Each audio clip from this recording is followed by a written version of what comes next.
Welcome to this week's edition of Black Authors Matter TV, where we interview the latest movers and shakers in the African American literary community. You'll meet some old friends, discover new ones, and stay abreast of the latest book developments around the country and even the world. So sit back and relax for the next 2 hours with Black Authors Matter TV co-hosts Gwen Richardson and Dr. Rhonda Lawson.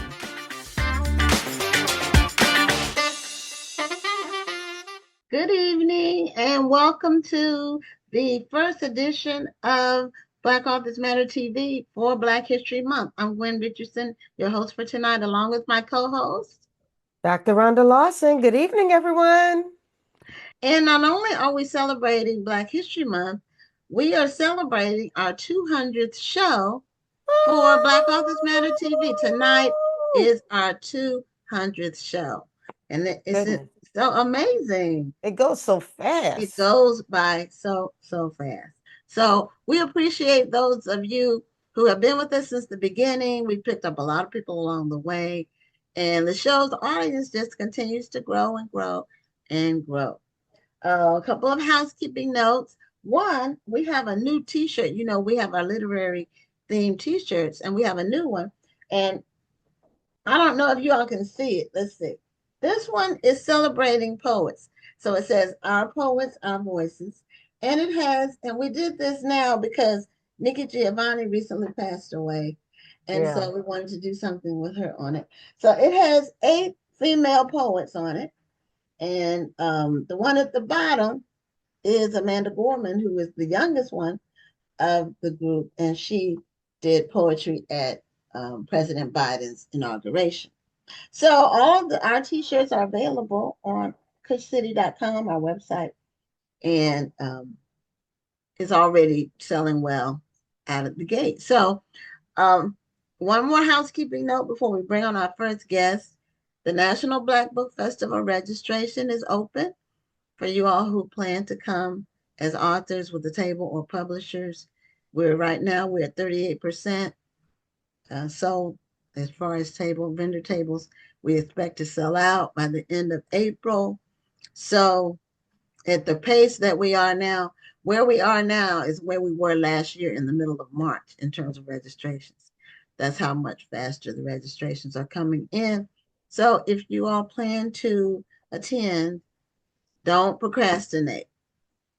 So our first guest, and this is a good topic to start off with because he's talking about generational wealth creation, and having a strategy for your family to create the wealth.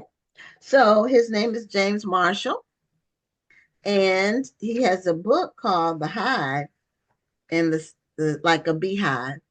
And I'm going to ask him about that, if that's what he was comparing it to, sort of analogous to multi-generational wealth building strategy. So James, if you can unmute, and welcome to Black Authors Matter TV. Well, good evening. Thank you for having me. How's everyone doing? Doing Wonderful. great. Thank you for being here. And welcome to our 200th show. You are one of our guests for the 200th show that we've had. And it's an exciting milestone for us to reach. And we've had the show with both of us as co-hosts from day one.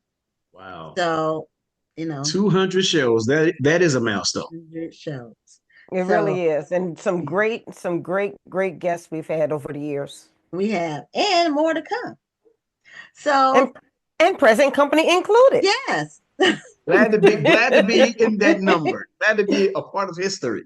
That's true. So do you have a copy of your book handy? I do. People can see the cover. And so when they go online to order it, they'll know what. And there's also an accompanying workbook to it as well. Oh, okay. Wonderful. A step-by-step guide. So, and you have you do this for a living, the wealth management.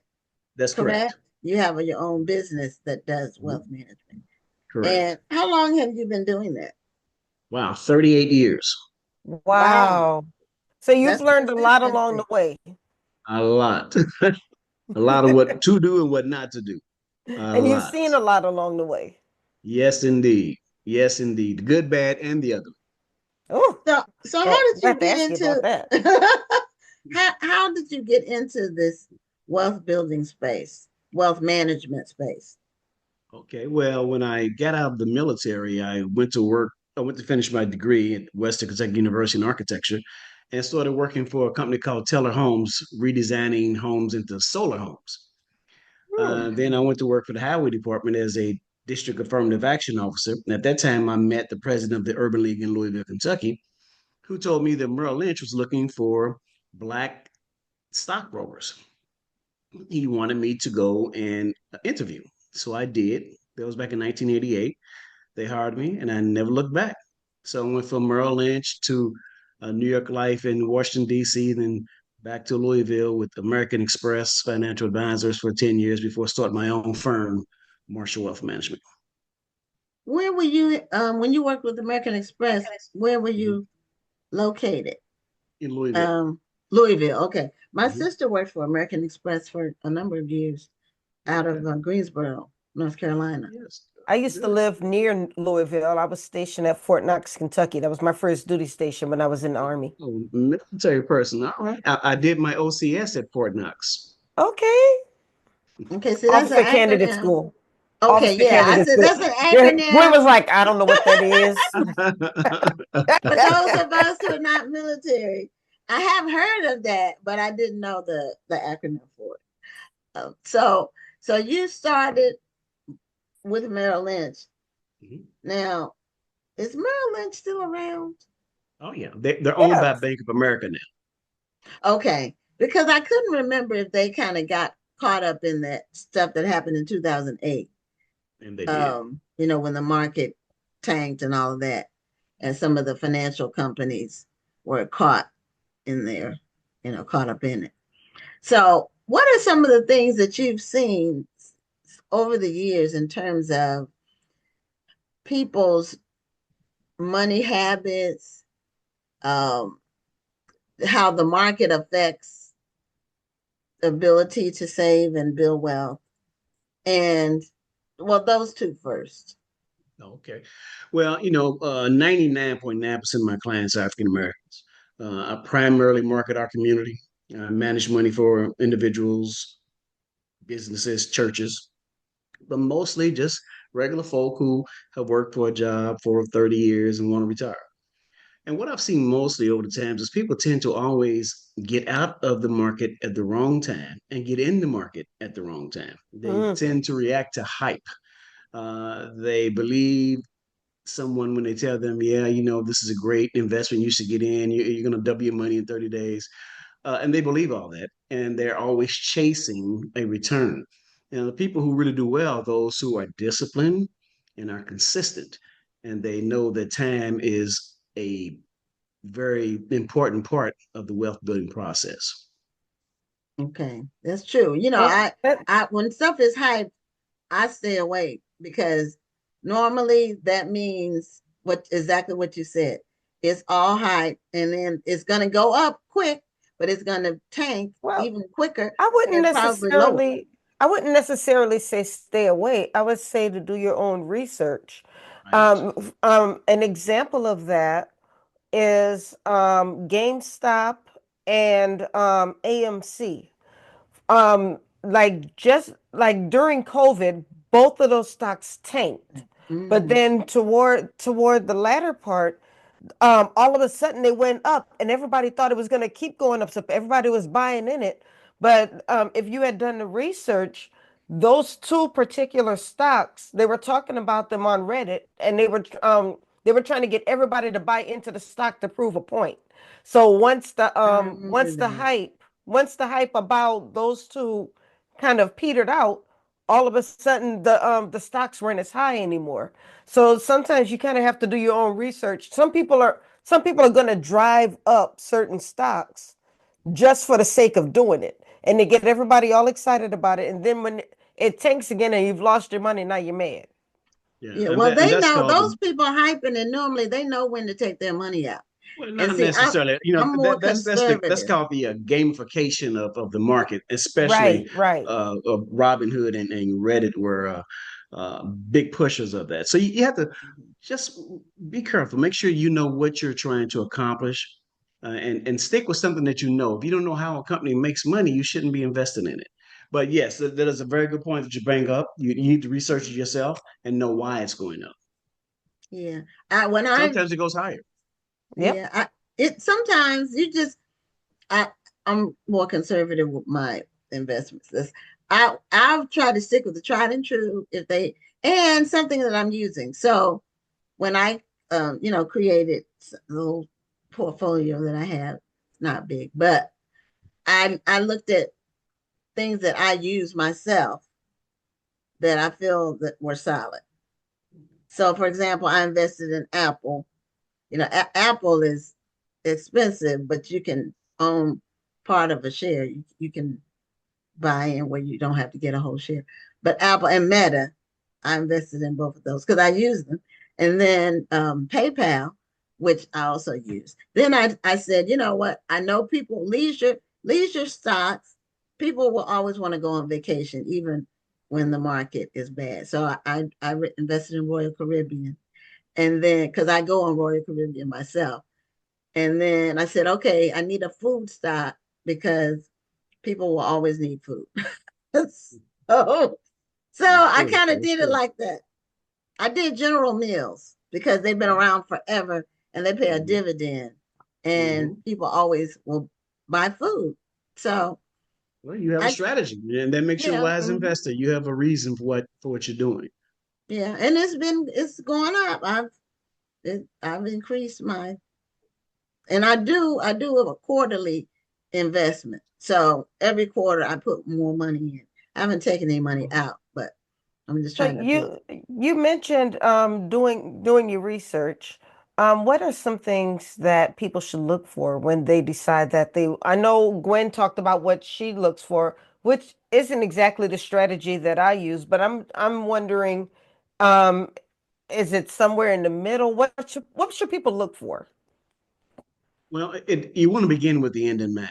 In the book that I wrote, The Hive, we're talking about the concept of multi-generational wealth. So you wouldn't be investing necessarily for yourself. You might be investing for 4 or 5 generations from now. So you might be a little bit Hmm. more aggressive than you ordinarily would be.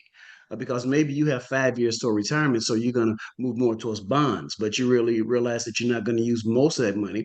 A lot of that money is going to be put into the family trust as a part of your hive. Then it might be invested more long term. So you want to begin with the end in mind. When do you need the money? How much return do you need to accomplish your goals, realize to accomplish your goal? What has been the history of that particular stock? And if you don't understand the stocks, then you might buy an ETF instead, exchange traded fund, which is a basket of stocks. It's really the way to go right now because there's a lot of volatility in the market.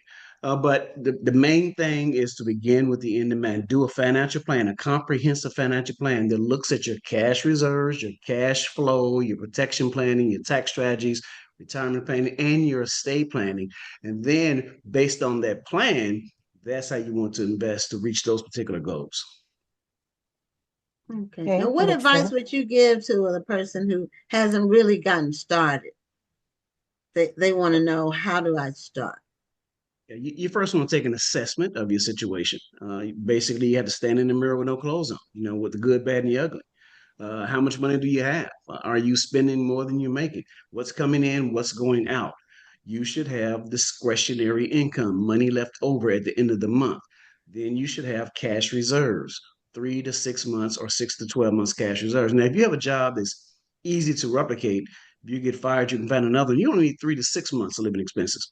But if you have one that's gonna be hard to replace it, then you want to go with 6 to 12 months. And that's not 6 to 12 months income, that's 6 to 12 months living expenses. So it's costing you $5,000 a month to live. When you're looking at 12 months, that's $60,000 in cash reserves. This is what you need before you invest. You don't invest your cash reserves. It's there for emergencies and opportunities. And once you have that cash reserves, then you start investing and start with something that you know. Just like you said before, buy how you live. If you're driving a certain car to town, why not buy stock in that car? If you go to a certain grocery store often, why not buy stock in that grocery store? So know what you're investing in, how it makes money, and what are the pros and the cons of that particular stock. Because they don't all go up. You want to know the PE ratio, price earnings ratio. You want to Mhm. know what is the anticipated return of that stock over the next 12 months. You want to know what analysts are tracking that particular stock. So those things are the things you want to look at to decide how you want to invest. But if you don't want to do that research, don't worry about it. Go into an ETF or in a mutual fund that invests in that particular industry. Okay, I was going to ask you if the ETFs have replaced the mutual funds, but the mutual funds are still They're in the still there. market. They're Okay, still there. okay. So what's the Uh, difference between a mutual fund and the ETF? Well, a mutual fund is professionally managed by a person. They might go in and out of a particular position. They might be in a particular stock in healthcare, and they may move into pharmaceuticals. By law, they can't put by more than 5% of any one stock. Now, an ETF is not trying to balance out a portfolio with one stock or another. They're buying the whole index. So if it like the triple Q is a technology ETF, they're going to buy all the technology stocks in that index. Whereas Fidelity Technology Fund might buy five technology stocks in their mutual fund. So it's managed differently, and the fees are higher. It costs you more to be in a mutual fund. On average, a mutual fund might cost you anywhere from 2 to 3% a year to be in it, whereas a ETF is going to cost you 1% or less. Now Okay. we're talking a lot about stocks, but and ETFs, but there's been a lot of attention paid to getting a trust. You know, and I think which is pretty much of a new concept for a lot of people. What is your advice when it comes to building a trust for your family? Yeah, and that's what the hive is really all about is driven by trust, and that trust is funded with life insurance primarily. So you have different types of trust. You have a revocable trust, a irrevocable trust. The hive that we really highlight, the trust that we highlight in the book, The Hive, is called a dynasty trust. And these trusts are set up just for the purpose of multi-generational wealth. Now, you can control your money from the grave in a trust that's well written and well prepared because the language in the trust might say that no more than 2% of the interest can come out of the trust at any given time. It may say that when the uh, beneficiaries of the trust reach a certain age, they might can pull out $20,000 for a down payment on their home. Different things you can say in the trust to make sure that the trust is never fully liquidated because you want to make sure that it's perpetual. When you're building Yes. family wealth, it must be perpetual, lasting forever. Yeah, we hear a lot about people that leave a trust, really extremely wealthy people that leave a trust that their children can't touch until a certain age because they want to make sure that they're financially responsible.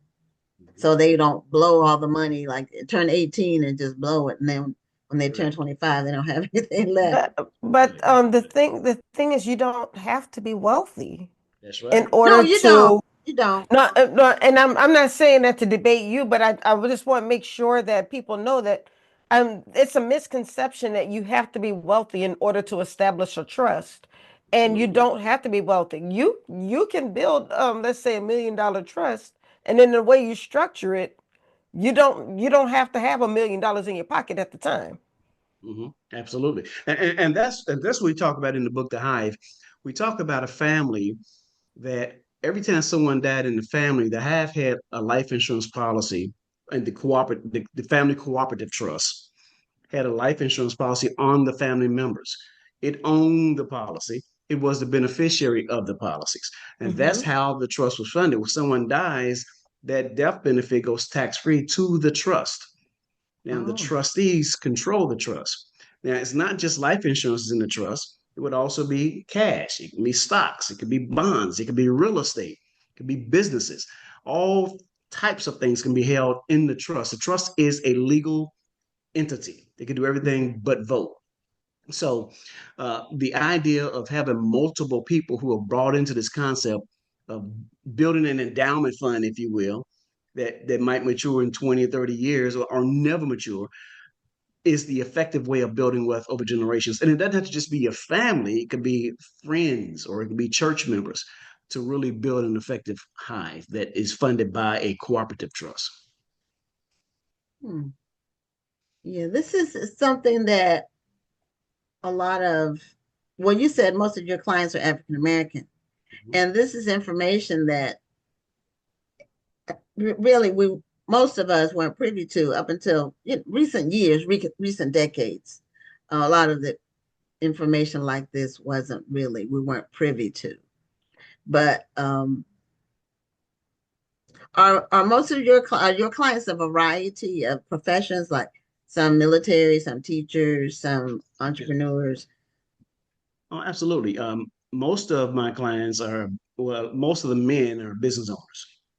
A lot of Okay. clients that own car dealerships, a lot of clients in the medical field, doctors, a lot of nurses as clients, Okay. engineers, people who have just worked for the company for 30 years. But I would say majority of them are in the healthcare field or in the education arena.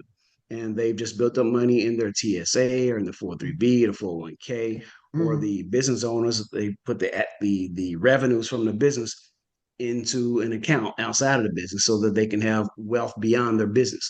A lot of small business people put all of their hopes and dreams on their business and being able to sell it at some point and parachute out with this wonderful pot of money. But it usually doesn't work that way. Oftentimes, you can't get the price you want when it's time for you to retire.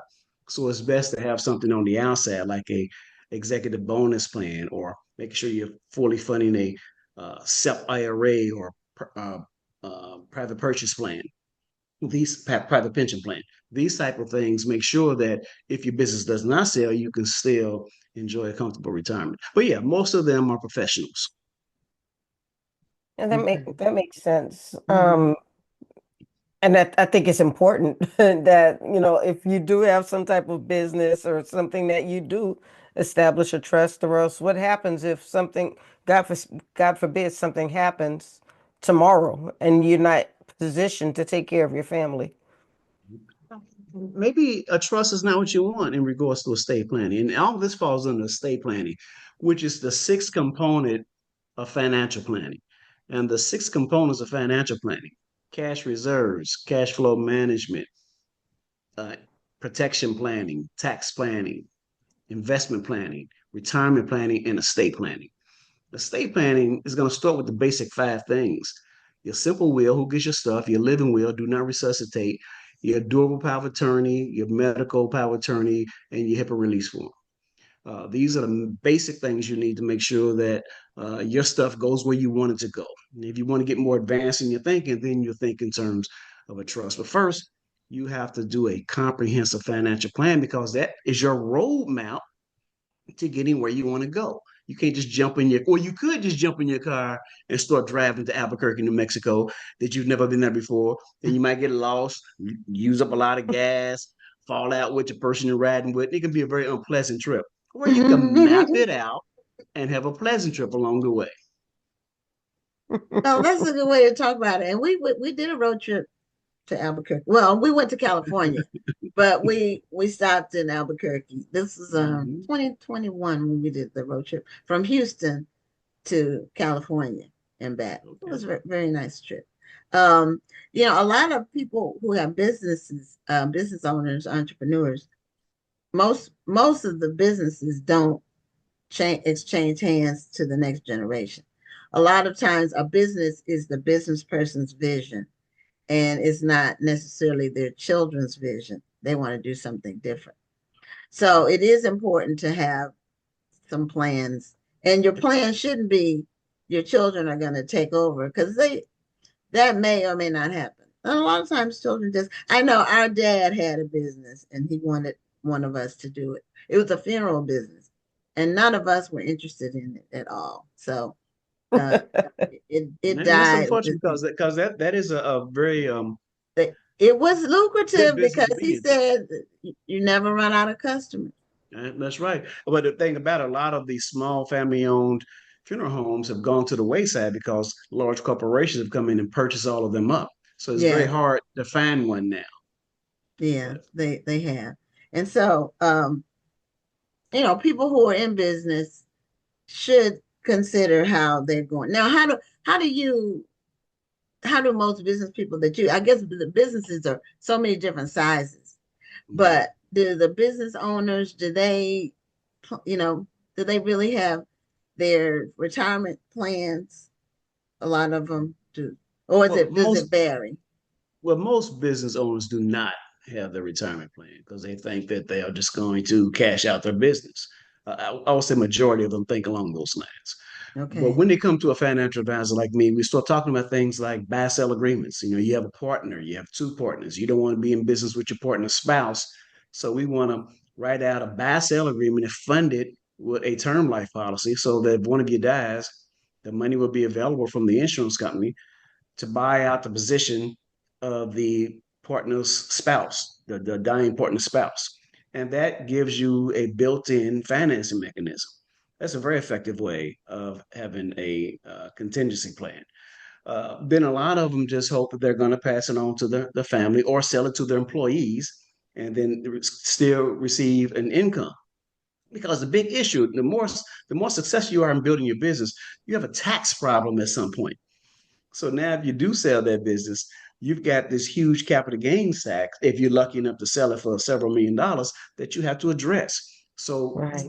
putting that in place is very tricky. It takes a lot of thought and a lot of planning. Now, talk a little bit in the time we have left about your workbook that you have with the book, because you showed us the workbook. And Yes, yes, so, right. Well, first of all, the Hive is available any place that you get books on Amazon, Apple Books, and the book is written because I've been in this business for a long time, and I found that in our community we kept starting over again every generation. Every generation, we're starting over, starting over, starting over. We would get life insurance, but we would drop the policies, or we would get some assets, but we didn't protect the assets, or we would leave a home to our children, but we wouldn't leave money for the child to pay the property tax, and they would lose the property. Or they didn't have money to maintain the property, and they would lose the property. Or there would be bickering and infighting in the family, and then things had to get sold just to pay off people. So it was mm, disarray. So The Hive is a book that talks about the ideal of bringing families together, family members together towards one common cause to address this problem I kept seeing time and time again in our community. So when you have a book like The Hive, it gets kind of complicated. So you want to write a workbook that gives them a step-by-step guide what they need to do to establish their own hive. How do you start off? How do you assess your financial situation? How do you choose the family members who are going to be in the hive? How do you choose the structure, the governance you're going to use? Who's going to be on the executive committee? Who's going to be the finance person? How often will you meet? What type of trust are you going to set up? What are you going to use a trust company? Are you going to just have the trust, have the accumulation account at a regular bank and have the trustees handle it? Everything that you can think of is in the workbook to jog your memory on what you need to do. However, to really be effective, you need to retain professionals, that be an attorney, CPA, and of course, a financial advisor to make sure that you're doing things the right way, the prudent way to make sure you're building wealth. And we hope, of course, they will use us. But even if they don't, we're going to hand them a prescription and then they can take that prescription and have it filled anywhere they want to. Do you think that some people may not do all this because it just seems so complicated? It just seems like this is over my head and I can't think. I don't know what to do. This is too hard. I'm just not going to worry about it. Absolutely. Have you seen that Absolutely. type of Absolutely. And people are procrastinators. People just put it Mhm. off. They put it off. They put their head in the sand.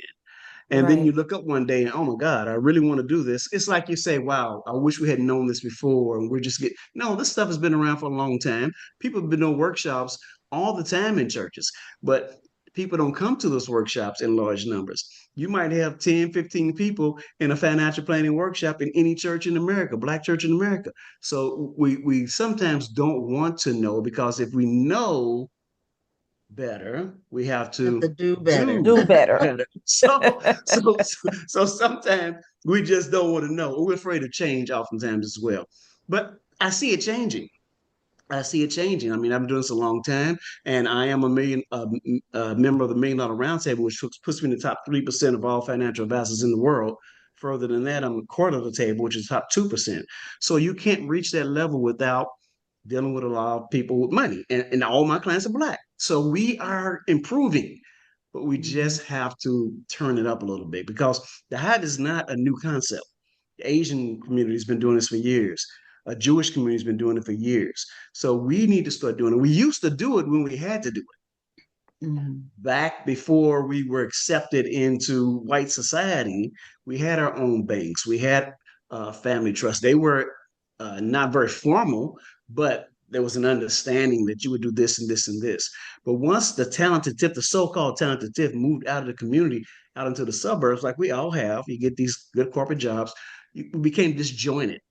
And so that kind of dissolved the family unity. So I'm starting to see that coming back. You're seeing more family reunions. You're seeing more people taking the role of the matriarch or the patriarch, or even assisting to the matriarch and the patriarch to make sure the family stays in place. It's always just one person in the family that keeps the thing together. It's not usually 5 or 6. It's maybe 1 or 2. Yeah, that is true. And Well, we're we at could the end talk of for our another whole half time. hour on it. It's been educational. So show your book cover once Sure. more for people who want to It is learn more about the Hive hive. multi-family generational wealth building strategy, and then the accompanying workbook, the step-by-step plan. Okay, well, we You can did get put this on an your audio book and an ebook. oh, Oh, wonderful. okay, Well, great. we did put your link in the chat, so I hope that our viewers and listeners will click on the link and purchase both the book and the workbook so they can start planning for their own estates. Excellent. Thank you so much for having me on your show. I had a great time. Hopefully, we said something that somebody can use, right? Oh, it's very Absolutely. educational and um hopeful for gave us more insight into hope for the future. Amen. Okay, have a great evening. Thank you. Goodbye. Take care. Good night. Okay, before we bring on our next guest, we are going to give a book away, but because we're a couple of minutes into the next time segment, we're going to do it at the end of this segment. So stay tuned for those who like to win the books on the show. So our next guest is France Neptune. She's a motivational author, and I think her work primarily focuses on women, but the strategies can be used by anyone. And we welcome France to Black Authors Matter TV. And my first question out the gate is France Neptune your name, or is it a pen name? That's I love it. I love it. It is my real name. And guess what? I get asked that question often. I bet. It's such a cool name, though. It's a really cool name. It is cool. Let me tell you, growing up, I was teased something terrible, okay, in childhood. So during my childhood years. Yes, I guess they said, are you going to France or the planet Neptune? Is your family named Neptune? That's the last name? Yeah, so my last name is Neptune. My father's first name was Franz, Frantz. So they named me France. Oh, wow. I have never met someone with the last name Neptune. So that's why I thought it was, and it sounds like a pen name. I've heard that before. But it's a great name for a book because it's memorable. Thank you. Thank you. Thank you so much. I've learned to embrace my name. It took me until probably high school, but hey, I got there. Yeah, sometimes it takes a minute. I have one of those first names, but I don't use my whole name anyway because it's my first name is Guinevere. But it's hard for people to say. And plus, even my parents never called me Guinevere. They named me Guinevere, but even when I was in trouble, it was Gwen. So they never used it. Only my teachers, or if it's like the government, if somebody calls and asks for Guinevere, I know it's not somebody I know. Right. So anyway, I just thought that was amazing. Your name is just really, really eye-catching and memorable. So you write motivational books, and one of yours is Girl Be You. and it's 7 strategies to activate your authenticity. So do you have a copy of your books with you? I know Yes, you had 2. Because okay, now I like the cut. Now is that you on the cover? yes. Okay. Okay. All right. And it was hard to put myself on there, but hey, that was part of embracing, It's a pretty my dress. and I didn't want people thinking I was trying to sometimes when it comes to putting ourselves in front of the camera, I don't know if you guys are women, so we could talk. There might be watching, but sometimes we struggle in those areas, right? We might feel It certain happens. insecurities. So this was a major step for me to put myself on the cover. Well, it was a nice pose, and I found a lot of motivational authors put themselves on their covers. Oh yes, okay, yep. Yes, I don't write motivational books, but well, I guess my books could be motivating, but they're not in that genre. Gotcha. So, but that's a great pose, and you look carefree, like you don't have any worries. You have And everything very handled. classy. Very Yeah. classy. Thank you. It's Thank you. very nice. Very nice. Thank you. So, why did you come up with 7 strategies as opposed to 10 or some other number? Well, originally it was a workshop on self-esteem that I held through Edify Your Sister, and that's the movement that I started years back. But anyway, after that workshop, I just felt led to write the information down and share it out with the world, because truly I wasn't the only one who was dealing with insecurities and lack of discovering our purpose, our worth, and all that. So how I came up with 7 is that's just exactly the number of items that this is the process that God took me through to get to where I am today, where I could be my authentic self. So it just happened to be 7. Okay. Well, But 7 is the 7 is number the of number of completion. completion. Yeah, exactly. That exactly. Yes, yes. Complete each other's sentences sometimes. Yeah, it is. And I haven't used 7 on a book cover. I mean, like as a subtext. I've used 12. I've used 10. I've used 21. Mm-hmm. Um, but I haven't used 7 yet. Yet.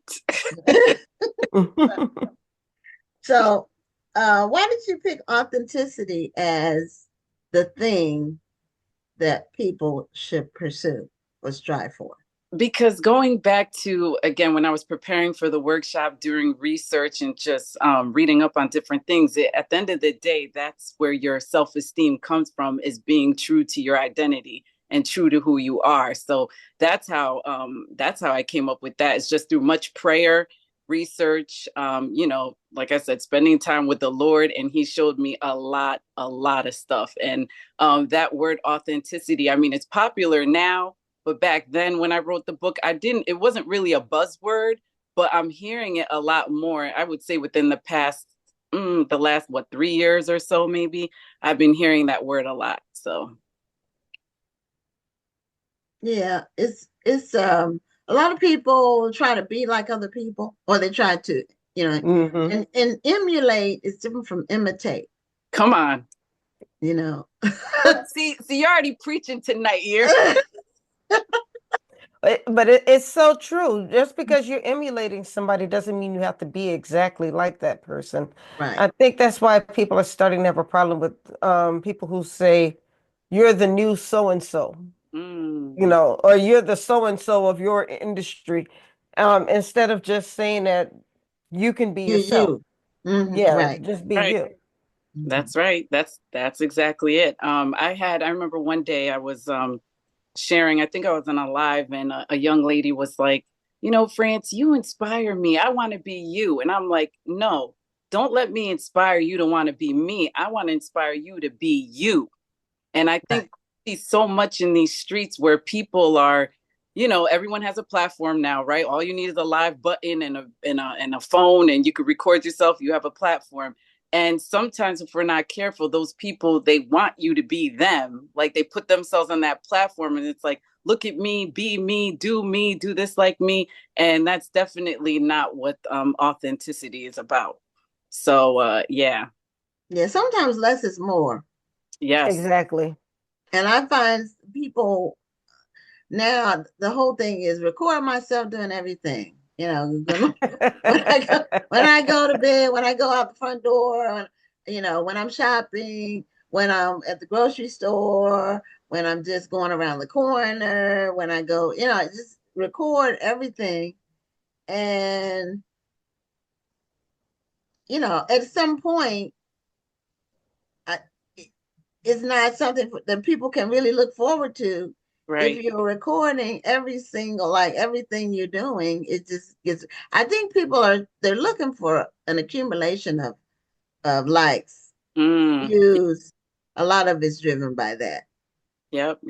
That is true. But yeah, I mean, stay true to who you are. I think again with women, sometimes we struggle with accepting who we really are and giving ourselves the permission to be who God created us to be. And our self is already within us. And that's why in the title it says to activate it. It's in you. You just have to activate it and bring it out. So that's just a little bit more around the title and subtitle. Yeah. And then a lot of times we look at people and we think they have it all together, or they're the pinnacle of their success. People just don't know. No, on the inside, they could be just in pain, just from not being loved, or everybody's trying to use them for something. Yes. That's one of the challenges with fame. Everybody that you encounter is a user for the most part. It's hard to make new friends once you have a breakthrough like that, because everybody wants something. Yep. So now, what are one of your strategies in the book that you? Sure. Go to the first one, which is embracing your uniqueness. Now, I struggled with this. Okay. I already shared with you about my first and last. Well, you already know my first and last name, but I think when we think about like what makes you unique, we always go to like the physical features or something like that. But your uniqueness is anything that makes you you. It could be your personality, your tone of voice. That's another thing I had to, and I'll be transparent and share. I did not like my voice growing up. So I didn't like public speaking. I didn't like getting in front of the classroom because I didn't like mine either. I understand. There you go. So now you embrace your voice, right? You love it. Yes. Amen. I mean, shoot. I mean, I'm doing podcasts now. I love it. But yeah, so the first strategy is embracing your uniqueness, because uniqueness equates to, again, being authentic. So that's one of the strategies. Okay. Yeah, that's one of the books that I have that I wrote with my daughter. This one has 12 on it. It's You Are Wonderfully Made, 12 life-changing life-changing principles for teen girls to embrace. And the first one is embracing your uniqueness. There you go. When you're a teenager girl, the pressure is to fit in, to be like everybody, the it group or whatever the name is now, the popular group, the popular girls or whatever. And so part of being comfortable as a teen girl is to embrace your uniqueness, that you're not like everybody else, and you shouldn't necessarily want to be like everybody else. Right. Amen. I mean, I struggled with walking in the shadows of other women, comparing myself to other women and young girls. I wouldn't say jealous so much as I was envious. And I always felt like I had to, seek out some type of validation. Now, of course, this was decades ago, right? But sometimes there's women in their adulthood who are still, unfortunately, struggling with these things. And that's what I was actually going to say. I think it's so easy to say that once we've kind of self-actualized and we realize that we can embrace ourselves. But when we're going through it, or when we are kids, because I'll tell you, I struggled as a young person, not thinking that I was pretty enough, not thinking that I was cool enough, Yeah. and trying to fit in. And I probably messed myself up in some instances because I was trying to be like everybody else. It took me becoming an adult, and actually an older adult, before I was really able to embrace myself the way I should.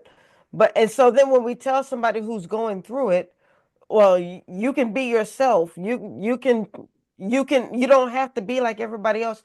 It's hard for them to hear that. Yes. It's hard for them to embrace that. Yeah. So what can you do to somebody who's still in the thick of it Mm-hmm. and has not learned to love themselves just yet? Mm-hmm. Mm-hmm. Well, there's I have some reflection questions on here, but I basically this is a guided by God. So I have scripture in here, to support the fact that before, you were formed in the womb, God knew us, So I have some scriptures in there to support them. I have some reflection questions in here to help them walk through the walk through the chapter, because it is hard. Like you said, it is hard to embrace, your uniqueness. But until you get that confidence, because that's really what it is for my process. It was really believing that God said I am who he said I am, and believing that he created me on purpose for his purpose. And until you can accept that, I think the challenge and the struggle will still be there for you to embrace, all the Right, areas of what makes you you. right, right. Yeah. Now for me, I always was very confident in my intellect. Oh. Even at 3 and 4 years old, I was a smart kid and still smart. But when I was growing up, I'm also a little person. So, when you go, especially when you go to middle school and high school, I was one of the last ones to wear wear a bra. Let me say that. Mm-hmm. I was always like behind everybody. The girls were always ahead of me Mm-hmm. in those terms. And it took me, but my intellect, I always had confidence in that. So that kind of carried me through. But it took me till adulthood. Then your body starts to fill in some, and then as you get older, the people who were thick when we were growing up, now they're fat. And so I had the last laugh because I was little for a long time. And I remember wanting to gain weight so bad. There used to be these ads in Ebony and Jet for this stuff called Wait On or something. I never ordered it, but I thought about it. So I because I didn't weigh I weighed like 90 pounds in high school, like when I graduated high school. So, but like I say, I learned to, once I got older, I started to fill in more. And so then when you get older, then you're trying to hold it back. You're trying Right. to keep your weight from going up. But I always had confidence in my intellect. And I've always been kind of Confident. I've bold. always had confidence in my intellect, but Yeah. you're like, but then there's the other thing. When people think that you're treating them like you're smarter than them, they Mm. start they start to have backlash against that. Oh, she thinks she's smarter than me. Oh, she made me feel stupid. Or she thinks she's all that. And Oh, then you're like, no, I don't want you to think that about me. So then we start to try to hide ourselves. there you go. Yep. Yeah. Well, and that's true, Rhonda. And, when you're dating, Mm-hmm. Mm-hmm. you run in, some men are threatened by women who are smart, and you have to kind of tiptoe on their egos. Oof. that is a balancing act in itself. Yeah. So, but when you meet someone who's comfortable with all of you, that is really your soulmate, or Yeah. with the person that you can be with, grow old with, or just enjoy, have a good companion, and be able to talk. And the person is not like, why are you using those big words? I used to, sometimes when somebody says that to me, a man, I'm not talking about, and women don't normally say that. It's a man that would say that, I'm just talking. I'm just using my Hey, normal. that's your experience. I'm not trying to use any Hey. big words. It might be a 6-letter word. It's a fancy word, Gwen. You can't use fancy words. So it's, you have to just, like you said, you have to be yourself. And I always try to be respectful of other people, but I have to be who I am. Yes. And I try to be honest with people. Now, sometimes people don't want to hear honesty, but I feel like if I use honesty, then I've done what I'm supposed to do. Sometimes you have to deliver it gently. Right, of course. With the right attitude and the right tone. Of course. All of that, comes into play. but as I don't know what men go through in terms of their thoughts and how they think. They're on a different path. Yeah. I mean, it takes too much to be fake. It does, and I'm not does. gonna be fake. I can't do it. I'm not gonna do it. And so it's too much work and energy. And why should I do that? Now, I try to respect all people. And that's where I start, is with respecting people. But I don't accept anybody disrespecting me. Amen. Period. Amen to that. I'm with you. I mean, if we really think about it, can you imagine what this world would look like if everyone walked in their authenticity? I mean, think about it. God created each of us to be who we are. And I think this world would look so different if we were all bold enough and courageous enough to just be who he created us to be. Yeah, and we all have natural talents. Yes. And then normally they manifest early on. Yep. And hopefully parents will notice that in their children. Develop them and support them. Yeah. Exactly. Yep. So who would you say is your primary audience for your book? See, here's the thing. My process started as a young lady, right? So that's why I say the teen girls up into women, because part of my self-discovery was in my adulthood as well. So, I mean, I've had women who, after they read the book, they were like, I'm going to sit down with my daughter. And like her daughter was 16 years old, because there are some stories in here of like, abuse and stuff. So that's why I don't really say, 13 or 12, but depending on what this young lady has already gone through at an early age, she might be ready for the information, right? So I normally start 18 and up, right? And then if someone wants to, again, share it with someone younger, I just say, just be cautious, because, there's some stories in there that might be triggered, or maybe you don't want your child exposed to that yet. But in this day and age, all the kids I was just going to say that. Need stuff that's worth it in this book. Yeah. So not anything graphic, all kinds of stuff. But it's just stories of overcoming and testimonies. Yeah, they're being exposed to so much now that we really never even knew about till we were adults. That there needs to be some balance of something else to sort of counter as a counterweight. Somebody said the social book club, and I don't know, they watch it, but I don't know what the name of the person is behind it. But she said she has a bad habit of cussing in or by a church. And her friends are reprimanding her all the time. And she used to feel bad and apologize. Now she tells them, leave me alone. God made me. All right. Look, all right, social book club. Stop all that doggone cussing. Listen, I was a cusser at one point, right? Growing up, I get it. until I started, again, getting my word. And I read, like, how can blessings and curses come out of the same mouth? So, so for me, that's what did it for me. That's what made me feel, I guess you can say, conviction. So I try not to. Now, I'm not saying one never ever flies out depending on the situation. Like if I'm driving and somebody's about to hit me or something, If you hear me cuss, I'm mad. That's true. Me too. I've never heard Rhonda cuss.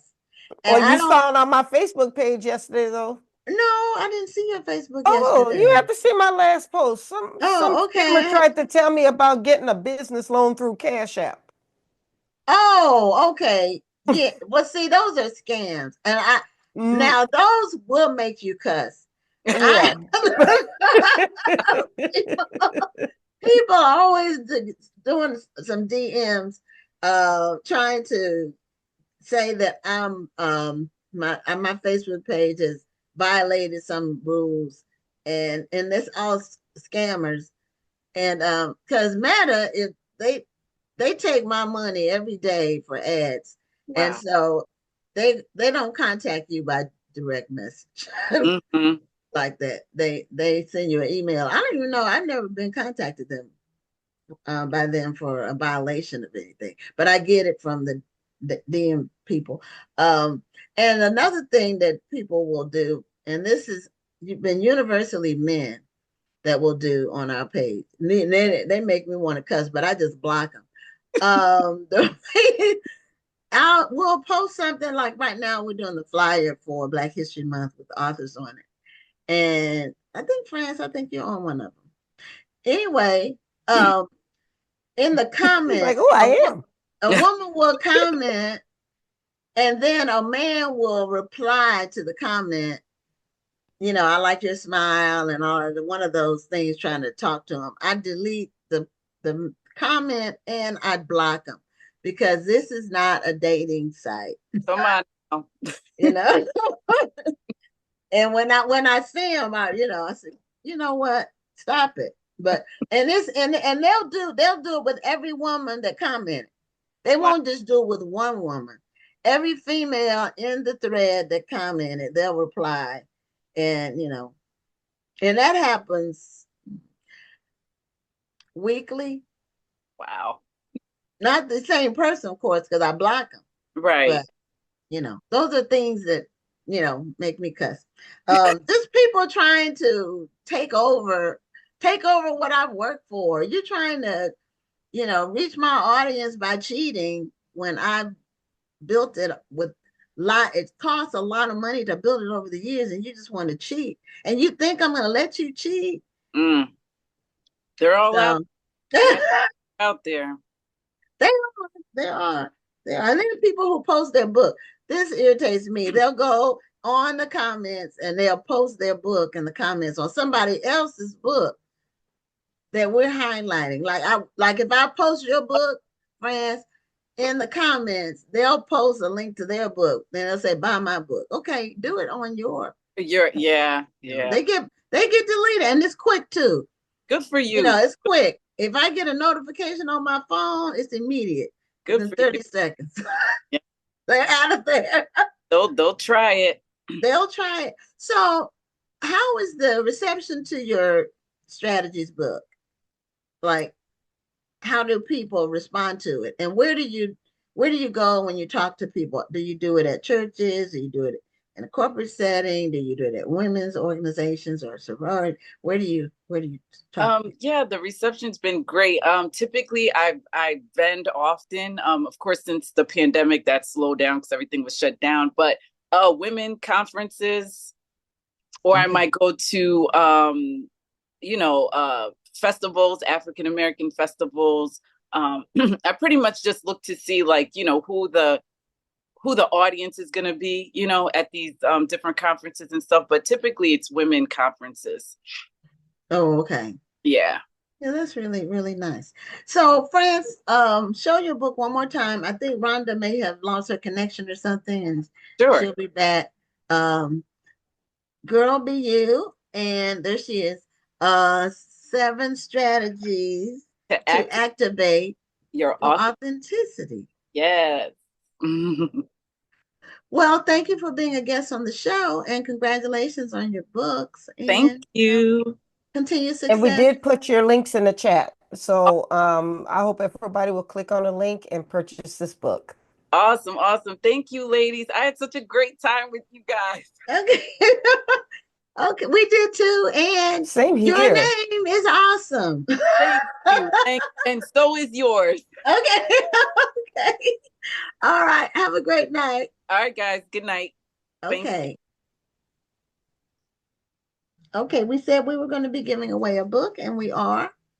The book for this week that we're giving away is called If We Are Brave, Essays from Black Africana or Black Americana, and it's by Theodore Johnson. And we have a trivia question about the book. And the trivia question is, the author has a math degree from, a degree in mathematics from which HBCU? And if you name the HBCU that he has a mathematics degree from, you get your copy. And this is a book. It's not an advanced reading copy. It's an actual book the publisher sent to us to present on the show. So we're going to be bringing on our next guest, and her name is Shelia Bell.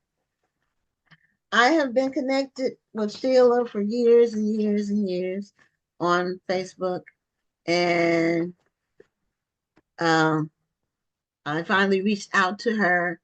A lot of times the motivation to reach out is when some of my author friends who I've known for years but haven't yet been on the show, when they have a new book coming out and they advertise their book. So that's what prompted me to reach out to Shelia. She has a new book out that came out last month called The Pulpit Ladies. But she's written a ton of books over the years. And we welcome Shelia to Black Authors Matter TV. Hello. Hello, how are you? I'm wonderful. How are you all this evening? Doing great. Now you Wonderful. I didn't realize you were the founder of the Black Writers and Book Clubs at Literary Festival. I didn't realize that. Yes, I was. And they went on for 5 years in Memphis, the BWABC, the Literacy Festival. Yes. I remember I heard about it for a long time, but I didn't know who was putting it on. Okay. So that was me. So what made you start doing that, and what made you stop doing it? Well, what made me start, of course, I'm, like you said, I'm an author, writer, editor, all of that. But I noticed too, the literacy rate really started to affect me, because it began to dawn on me that, we can write all these books, we can put all this information inside books, but if people aren't literate, if they're unable to understand and comprehend, then there's a serious problem. And I began to do research. I had a team of wonderful people who really started out as people who supported me as an author. They were really book club people. And I went to them with this vision. It was just a God-given thing about how we could promote literacy within the community right there in Memphis, Tennessee. So that's where the idea of this festival came about, and it just started taking off.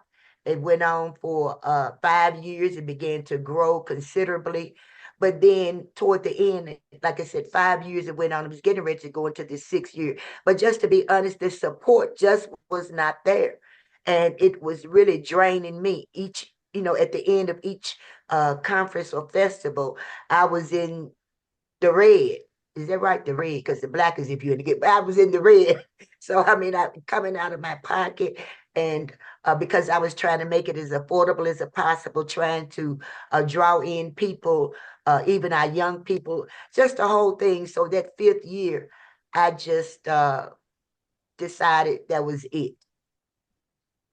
Well, you're preaching to the choir. That took a lot of. Go ahead, Rhonda. You froze up, or are you? Yes. She froze up. Um, she might have to switch Oh, okay. device. Oh, no, I was just saying Okay. that took a lot of bravery, um, and a lot of self-reflection to be able to stop, because you sometimes you have to know when to say when, and everybody doesn't know how to say, okay, this is enough. So some people would say, yeah, the support wasn't there, but I'm going to try harder to get the support. What made you say, okay, let me just go ahead and call it quits now, instead of basically just beating your head up against the wall? Because I know a lot of times that we as entrepreneurs do that. Well, we'll just keep beating our head up against the wall. We keep trying, and then we drain our time, our finances, our self-esteem sometimes, because we're trying to make it work. What made you say, I'm not going to do that? I'm just going to go ahead and call it quits. I just believe just that spiritual connection that I have with God. I was just and then again with my team, those 5 people who were on my team, I expressed my concerns to them. They were aware of the difficulties that we were having in it. And so they supported me as well. And then with my help, that was another thing. Many people, well, I guess people who really know me knew about my past, about me having polio at age 2. I've always been physically disabled. And so during that year before, I had even fallen and broken my hip and my um, knee. Mm. But I kept Oh, on. I went through that. I couldn't walk or anything. I was at the festival in the chair. And that's not to try to boast anything. I'm just saying I was going on with it. That was that year before. And so I was coming to the realization, wait a minute. Not only am I not getting the support, it was another thing. I had had that fall, that horrible fall. And mhm. it had taken me away from what I do, which is writing books. Okay. Just like you, Gwen, Mhm. said, I mean, Yes. a lot of people didn't even, they began to separate, not even realize that I was an author because they knew me from the BWABC. But my real passion has always been writing. And that's when I started with urban books, the urban Christian line. I wrote all that line of books and did some editing and everything for them. But when I got into that literacy festival, I couldn't not, if I'm going to do something right, I just couldn't fully commit to my writing and that festival because you've had the festival year after year, Gwen, and Yeah, so that yeah. National Book Club, and it never ends. When you No, it finish one, doesn't. you have to Yeah, start. when you finish one, in fact, we start a lot of times we start on the next one before, like we'll have plans for what year are we in? 2025? Yes, Like when the last one happened, we had some things for this year already set up before the 2024 festival was over. Because sometimes you have to do that in order to get people you want, one, you right. know, or the venue, the hotel, you have to do everything so far in advance. And uh when you said it was draining financially, you're preaching to the choir. A lot of people think it's a money making thing, and I tell people if money was my goal, I wouldn't do the event. Mm-hmm. If that Yes, was my main thing, that wouldn't be how I would make the money, because it's easy, a lot exactly. easier ways to make money, and it's also very physically demanding. Yes. Like this is our 18th year. We're almost at year 20. Now I It's just hard to applaud believe. you. I do. It's hard to believe, but um, every year it seems like this year, people sign up, so people are waiting to get in because we sell out, and like right now we're already at 38% sold for an event that's happening in October, Yes. and by the end of April we'll be sold out. We won't be able to take any more Take vendors. it more. Yes. So it's a need, definitely a need. There's a lot of independent authors. There are more and more and more and more independent authors. Yes, that's true. And they need somewhere to be, somewhere to meet the public, to Mm-hmm. sell their books, to network with other authors and people in the industry. Um, that's favorable, that's Right. comfortable. This is like a safe space for them. So we keep doing it. And Rhonda came on board as our literary correspondent 6 or 7 years ago. I lose track of when it was. By the way, welcome as a guest on our 200th show. This is our 200th show. Well, congratulations. And I'm on 200 show. Yeah, Yeah. you're on the 200th show. So, you need, when you do things, I know you, I noticed you said you had a team, and without the awesome team that we had for the festival, it couldn't happen. We have an amazing team. That's, I would say, it's the best team in the country. And they've been with us for years. Most of them have been with us for most of the event. Yes. Yeah, And you that don't. takes a lot too for someone to dedicate that time, It does. especially see for me, I looked at it too. Those 5 people uh dedicated their time and committed to me, even though it wasn't their dream. See, that was my Right, dream, but right, they fed into it and right. they just stuck with me. And even now, I've had a couple of suggestions from not from them, but people on the outside book clubs and things about maybe trying to have it virtually, especially with Mhm. the fact that now my getting around has really been compromised. So I Mm. don't travel like I used to be able to or get around like that. But I still, when I talk to those same people, we said no, it just wouldn't have the same impact because it's more than literary, it's literacy. And Mhm. so we felt like we needed to be more hands-on then instead of virtual, like So that was the reason I went to them and they said, nah, maybe, maybe we'll think of something else. And Yeah. so but it's giving me the time to start back concentrating on my writing. Okay. Yeah. Well, we did the festival virtually during COVID for two I know years. you did. You kept on. And see, Yeah. that's what I'm saying. You kept on, but I had already stopped then. Right. See, and so now to start back, when someone suggested it, then I said, well, what about you think we could do it virtually? Especially now, too, that I'm in Colorado. See, a lot of things changed. That was in Mhm. Memphis. That's where I'm from. That's where everything took off. From Memphis, I went to Nashville, where my son was from. Now I'm in Colorado. And so it's just, everything has changed. But, I look at that and I think, too, everything is in its time. It, That is true. and There's a season. glad, Everything has a yeah. season. Yeah, and I'm glad it was made a positive impact. We were able to, change some lives. We'll be able to meet a lot of authors and book clubs, people from all over. And so it was an exciting time.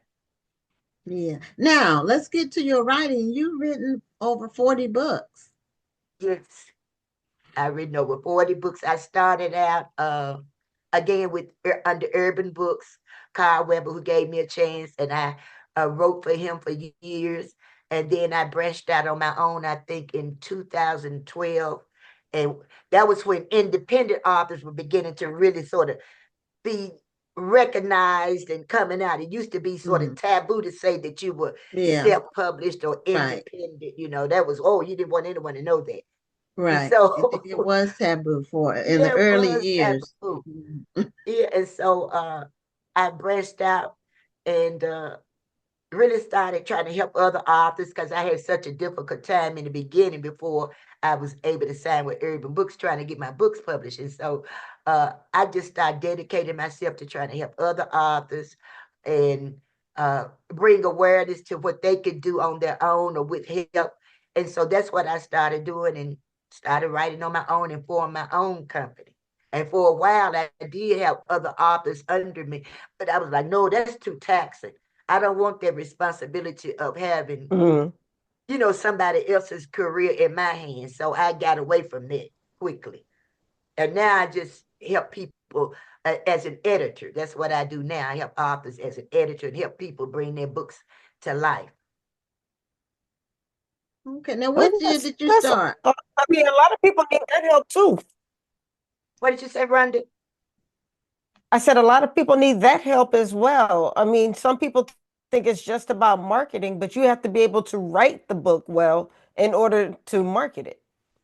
Exactly. And that's sort of where I fall in. People may send me their manuscripts back. Someone has told them about me and what I do. And I have to be honest. That's another thing. I'm going to be honest with them. And sometimes that can feel good, sometimes it doesn't feel so good. But, not to dash anybody's dreams, but anybody that I can help along the way, that's what I want to do. But I want them to be, to produce the best product, because sometimes we can get caught up in just trying to put something out just That's to say that true. our name is on it. Just to say, now the thing is, now people are trying to do AI books that don't even they didn't even And I'm write them wondering or how anything. that's going to work. I I'm don't just know. want to. I don't know. I don't That's know. a whole new ball game. Yeah, it is. But they're trying, because we do a children's book awards. We do the Black Authors Matter Children's Book Yes. Awards. And so people submit their books. I think this is our third or fourth year. I think it's the fourth year. Yeah, I think so. But we get a lot of submissions. And last year was the first year we actually got some AI books where it was obvious the whole book was AI. That's The unbelievable. illustrations and the inside, it was all AI. And so we had to make a rule for this year that, especially for Best Illustrator, AI books are disqualified. You can't submit an AI that, because you didn't illustrate that. AI, a computer did it. Software did it. So, but it's more and more common. Yeah. I think Wow. that's a lazy way to go about it. You can get an idea of what you want something to look like through AI, but making it your final product. I agree with that too. I just wouldn't want that to be my final product. And it takes away to me from, I guess, the talent or Yes. Mm-hmm. Yes, the artists that actually have art talent. Yeah. It's so that's why we don't Best Illustrator. It has to be actually someone who did the illustrations. Yeah, I don't see how somebody can call themselves best illustrator if they're using AI. I have nothing against using AI for certain things, but I don't think you should call yourself best illustrator I agree. if you've used AI. Right. No, I don't think so. It That's wasn't you. cheating. It wasn't you, and so I agree with you on that. Yeah, or the writing. Now, Writing, now yeah. they have as a thing. I saw recently online where people were writing like their bio or their autobiography by feeding AI some things about them, and then the book would spit out, like it would spit out a book. Oh yes, that's what I saw that around Christmas, Yes. and I Mm-hmm. think Christmas time, and you can And Oh, put you're this talking about writing a information whole in. book. Yeah, if I want to mm-hmm. write something about you or Rhonda, and you are friends or whatever, and I can put in there Rhonda likes this, put in these little clues or whatever, and it brings a book up, and it was supposed to produce a book. I was like, this is the thing though. I'm wondering if that is going to be able to be the next thing. Is it going to take our place? I do have some concern about that as far as I'm securing what I write, of course. But Mm-hmm. still I have some concern. Is this the new thing? Is everybody gonna be writing these AI books and they AI bestsellers or whatever? What's going to happen with that? Because as time goes on, you seeing it more and more. Yeah. It's like now on my computer, I didn't load this. I didn't load up the software on my computer that now is under Bing or something. But anyway, it comes up and it gives me these really AI answers. I may put in National Book Club Festival, and the AI will go and look up the history or whatever and I didn't tell it to do that. Yeah, it's doing that now. Some of it's helpful. Like Google's using it a Some of it lot now. can be, When but you Google certain things, some AI information comes up now. Um, and a lot of times it's not the exact or correct information, so you have to continue to look. yeah, you do, But true. and it's also on Amazon and summarizing reviews of your book. Like there's an AI summary of what the reviews are on your book that'll Oh say my something goodness, now I like, didn't know that. look on your books, the ones that have gotten a lot of, more than I think it's a certain number of reviews that makes it kick in, but it'll say readers said this about this book, and it's basically grabbing, portions, like summarizing what was in the reviews of your book.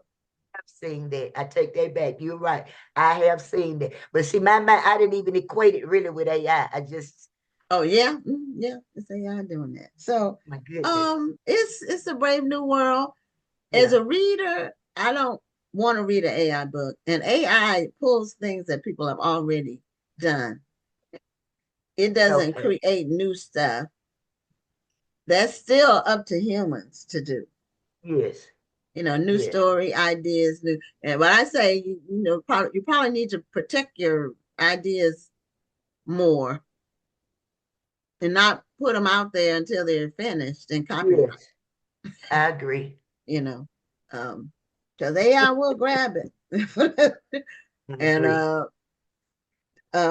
so you have your new I book. don't think that Hmm, what were you gonna say, Rhonda? AI. You do have to be careful. But if you can purposely ask it to plagiarize, and it will not plagiarize. It will tell you that it cannot do that. So I think it's pulling ideas, but it's not pulling other people's work. Okay. Okay, not Good. yet. Anyway. Exactly. I don't know what's gonna happen in the future. Okay, so I want to talk about your books. You got a new one, and then it's a series, and then you have the next book in the series coming out in the fall of this year. So the Pulpit Ladies came out in January last month. So tell us Yes. about that. Do you have a copy of that one with you? I knew you were going to ask, and I just know, and I sent my last copy out. So I'm Well, waiting that's on a more good authors. thing. You're shipping copies out. Oh, yes, yes. That was a blessing. I was like, okay. Then I had one book left that I had to ship All out. And right. so All right. Well, anyway, now I'm waiting on I did another. put your link in the chat. So Thank everybody you. click on the link so you can see Sheila's books. Okay. Thank you so much. And I have some other copies of the other books before that, but not the pulpit ladies. But Okay. that's book 14 in the My Son's Wife series, which I started writing for Urban Books. That was my first, one of the first books I wrote under Urban, and it was called My Son's Wife, which was supposed to have been, I thought, that's why I tell you, I just let things happen the way they do, because I always say, oh, I'm not going to write series. I'm just going to write standalone books. And I wrote My Son's Wife, and I thought, hey, that's going to be a standalone book until, again, getting into the actual professionalism of being under a publisher, traditional publisher. I had to get used to, the reviews and people, the feedback. And so when people started asking me, what's the next one going to be about, in the books, in the series, and I was like, next one. They want another book under, and, and that's how it started. And now it's book, I'm working on book 15 in that particular series. Wow. So it's And the same people? Are it's you the same retaining the people. Now, some people characters? have died, yeah, but it's the same family. Or you It's killed the some of them church. off? It's just, Some of them have gone on to glory. Okay. So what's the Pulpit Ladies about? Pulpit Ladies is again a continuation of the My Son's Wife series, and it is talking about, if you haven't really just followed the series, you still should be able to catch on when you read the book. But it's about these four ladies who attend the church that's always in question in the series is Holy Rock. So that's the name of the church that Oh, everyone okay. goes to. Even though now, since a rivalry happened between the two brothers, then one is branched off, and father and son. Then one is branched off, and now there's a church, New Holy Rock. So the Pulpit Ladies is a ministry that was started by the wife of one of those rival ministries, and it's called the Pulpit Ladies, and it's circling around four ladies in the church who have each have their individual problems. You have Eliana, whose husband, he's a pastor, but he's a cheater. You have Pepper, her husband was undercover gay, and so they had marriage problems. You have Luna, and her husband can't have kids, but just put it this way, she's just giving birth to a baby, not in so Oh. we talk, and then we have Fancy McCoy, who's a former first lady. So the story is centering around them and the things that they've overcome, because throughout the series, each one of them have had different challenges. And so this particular book is just focusing on these particular four ladies. Oh, okay. Something that you said reminded me of something my brother said. My brother's passed. He passed in 2007, but he was a born preacher. Yes. My dad, I'm a PK. My dad's a pastor, and my brother, Okay. he was a born preacher. When he was 5, he was preaching sermons. He could listen to a sermon on a record and then like regurgitate it, like all the inflections when he was 5. So it was just in him. But he said that when Black people, like if it's a church and there's a church fight and a split, they'll always either call the new church new something or greater or greater. So that's And so when exactly you said in the other church was New Holy Rock, that right. just reminded me of him saying that. Yes. I mean, y'all authors and the way y'all be naming these churches and these books, y'all be killing me. Oh, yeah, I had a The for thing, my it's not like they're exactly, you know, when I say I write, my slogan is I write perfect stories about imperfect people like you and me. okay. So when you pick up the My Love it. Son's Wife series, if Love you it. think, what you say, Rhonda? Okay. If you're thinking I that you're said I going love it. to, okay, if you think you're going to get some cleaned up, fixed up type of book, no, these people have a lot of drama going on in church. And so and that's the thing about it, because I want to portray realism. I like to write real life stories. And people are not perfect. I don't care if you're in the church, in the pulpit, or whatever. And so I bring those different things out in that series too. And so I think that's why it's my best-selling series. And even though I keep saying, okay, this book is This should is be it. coming This toward is it. it. This Yeah, is gonna be the last book. yeah.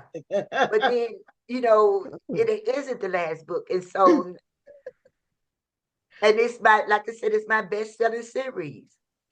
Yeah. Now in my novel, I called my church because I said I want to name it something that it won't be a name that'll be an actual name of a church that somebody can say that's my church. So I named it the House of the Living God, Cathedral of Love. That's a long Okay. name. It's not. So that way it can't. It's not. That's too long a name for the average church. So that's why I did that. I really it's like two church names in one, and I Right. named one church. It's not a book about church. There's just a character in the book that's in there briefly, and he's a pastor over this House of the Living God Cathedral of Love, and he has political ambitions, and it ends badly. I'll just say that. So Okay. it's kind of like a parody, really, because he's really like a parody, the character. So uh, but writing about church people and being a PK, it's some interesting things that go on in church. And there's really a never ending well that you can draw from Yes. because church people are real people. They're just at church. And you got some people And who that's the thing. And you have some people who write what now my writing is clean writing, but I'm saying you have some people who really a little bit, they don't want their characters because it is a Christian fiction or a church book or whatever, Mhm. certain things they won't write about or not allowed. But again, I write about imperfect people, the real people that you sit next to on the bench on Sunday. So Yeah. those kind of people, the real folks, the real pastors up in the pulpit. And so with that aim of sharing and teaching about how we all are imperfect, but we all have an opportunity to make our lives better. Yeah. Well, I have some good friends at church, and sometimes we talk among ourselves, and share confidences. Sometimes you need to have someone you can talk to that is not going to go any further. Just to share with, and people that you see now that look like they have it all together. You just don't know what they've been through to get to where they are right now. And some of it's just painful and ugly and all kinds of stuff. Yes. But faith in God is what is like a common thing, or overcoming source. Yes. Because if you have faith in God, you can see your way through just about anything. But you can't just wait on God. Right. Because faith without works is dead. Is dead. Yes. So you have to do something. You can't just sit around and say, God, fix it. Because he'll fix it if you're gonna have to do something. Yes. So but Sheila, actually I'm a little bit past my time, but I do want you to mention the next book, Church Fellas. This is coming out this fall, and it's the next book. So it's the book 15 in the series. Church fellas. And so you can sort of gather, if that was pulpit ladies, now the church fellas are really their exes or the guys in church or the ones who the ex-husbands or the ex-relationship guys. So this is going to be focusing more on them. And I'm excited. I'm in the midst of writing it right now. And so I'm really looking forward to having it released. So what was the very first book in the series? If somebody wants to start with at the beginning, is the first book still available? Yes, the first book is still available. My Son's Wife, The Beginning. That's it. My Son's Wife, The Beginning. Okay. All right. If people want to start at number 1 and work their way up to number 15, they can do that. They can do that. Yes, they can do that. So I'm really excited about that, and looking forward to Church Fellas coming out. Okay. Well, thank you so much for being a guest. I'm glad to finally meet you face to face for the first time, even though it's virtual. And but we've been connected. But I feel like I know you anyway, though. Me too. So I feel like I know you. But I do want to say too, that I appreciate you, and I want to take this time now to applaud you and to give you your flowers, because you've been around, like you said, now almost 20 years, Gwen. You're doing remarkable work. You've supported authors like myself. I appreciate you. I'm thankful for you. And, just even the opportunity to be part of this is a blessing for me, especially too, like I said, since I don't travel like I used to. And I just thank you for noticing me, and thank you for all the support you've given to me and other authors all around the world. Oh, well, you're welcome. Thank you for being a guest on the show, and continued success. I had to pick up one of your books. I have to decide if I'm going to start at the beginning or just do the pulpit ladies. So we'll see. All righty. And thanks, Wanda. Take care. Okay, you too. Okay, bye-bye. Bye-bye. Okay, Ron, I'm glad you're back, because you were breaking up real bad. I know. You I were had freezing to restart up. Your voice was I know. I had to restart my computer. 10 minutes behind what you said. Like 10 minutes is, I'm exaggerating, of course. Okay. Well, our final guest is going to talk about her book, and I think it's a memoir. Her book is, and her name is Malika Williams. She has a book called I'm Just Trying to Live, and it's a book about her experiences and her challenges that she has overcome. And she also is a founder of a nonprofit organization. So, Malika, welcome to Black Authors Matter TV. And we welcome you to tell us about you and your work. Thank you guys for having me. Hi, Thank my you for name is being here. Malika Williams. I am the founder of a nonprofit called the Live Outreach. The Live Outreach was birthed off of just kind of a programming idea of some of the things that I needed for a younger version of myself at the time of things that I went through as a young girl growing up in the city of Detroit. So um, I'm just trying to live, which is the book I'm the author of, kind of give more insight and more intel of that journey of entering foster care at the age of 14. Um, I became a teen parent, finding out I'm pregnant at 15, having a baby at 16. And by the time I'm like 17 years old, right after graduating high school, I'm like incarcerated, like facing felony charges, like 2 counts of like attempted murder. So I'm looking at like some really, really like serious time. This is like a really, a real, really rough time for me. And at this time, I don't have a lot of support.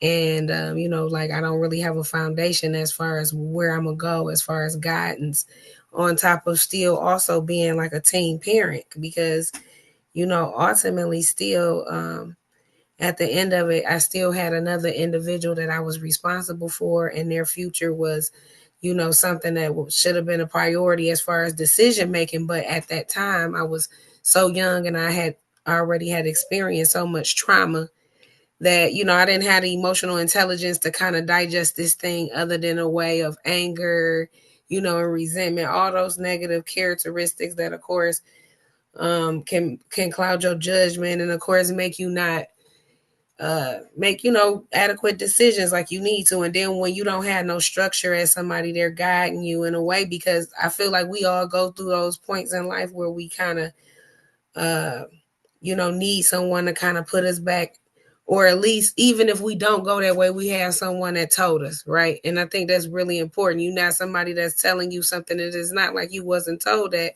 But if don't nobody tell you, it's like, how do you know? So this is how the Live Outreach is kind of birthed.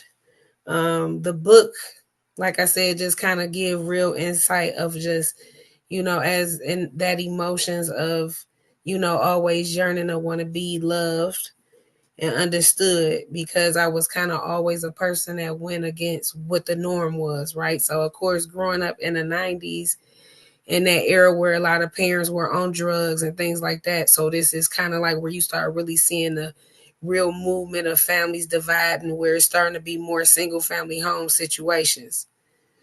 So, just being conscious and aware of that these things are happening. But, I'm so young, I'm not understanding that. But now being a young mother, being a young adult and being, growing into that, I'm understanding how you're not perfect. You make, in that time, it was a different era. It was a lot of different other things that at that time I wouldn't have understood, because like I was a kid.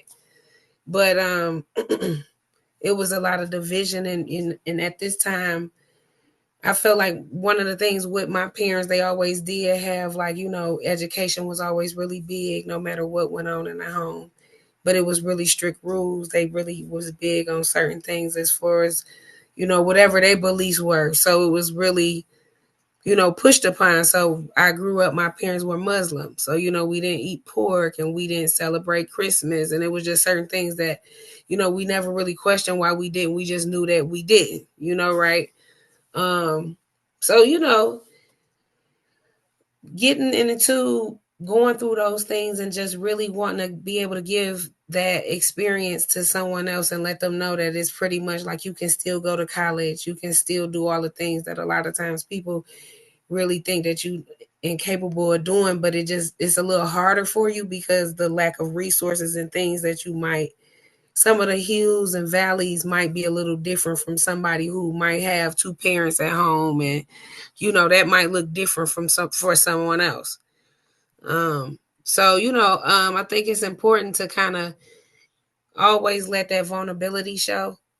And then, just being able to be brave enough to kind of be authentically into your own self, to tell your own story. Because I went through a lot of things as far as, in the book I talked about, like I've had an abortion and things like that, being dealing with things with not being able to pay my rent and things like that, things that I feel like people go through on a day-to-day basis that, you know, a lot of times they are embarrassed of, or it's, you know, and like I was listening to some of the topics you guys talked about earlier, which is kind of like, you know, just everybody having their own story, being an author to their own story, and just kind of like authentically standing in that. Mm-hmm. And so, you know, it's kind of like it's nothing that I could really be embarrassed of because it's a part of my life. That's no matter what it is, right? Even in, you know, even in my most challenging moments, sometimes I have to stand on what it is. So taking accountability and understanding that, teaching that to the kids is really important as well, as far as allowing them to understand that, you know, we all get angry because life is not just going to be childhood, it's going to be young adulthood, it's going to be adulthood, because life happens. And so, you know, being able to teach them about, you know, stress relievers and having different kind of coping mechanisms to be able to do that. So So what does your foundation do? Does it what do you have a place where young women or teenage women, girls live, or you is it more like a mentoring So it's organization? more like a mentoring. Right now, I'm gonna tell you about a few projects. So last year we celebrated 10 years. So for an example, we've been doing more programming.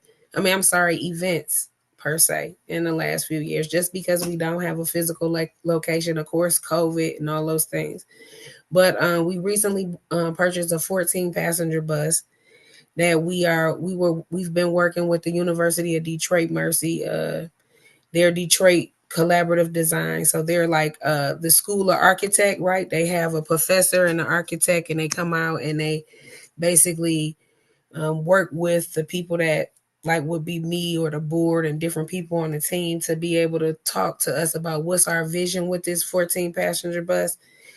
So we want to kind of change into like a multi-purpose bus, like where we can pull up and we can have toiletries and fresh fruit and books and different things for the kids. And then, you know, we're also able to do some transporting because in the city of Detroit, a lot of things is far and wide depending on where you live at, right? If you don't have the adequate transportation, like the regular grocery store is not like a regular, you know, just walk up the street. So, you know, just being able to have those different resources to be able to help those families that don't have that, you know, money for that childcare after school and different things like that. So we just trying to get strategic with it, where we keeping, you know, gaining as much impact with less overhead. You know, just because as a grassroots, it's real hard to manage a building and pay employees. Now that's the ideal.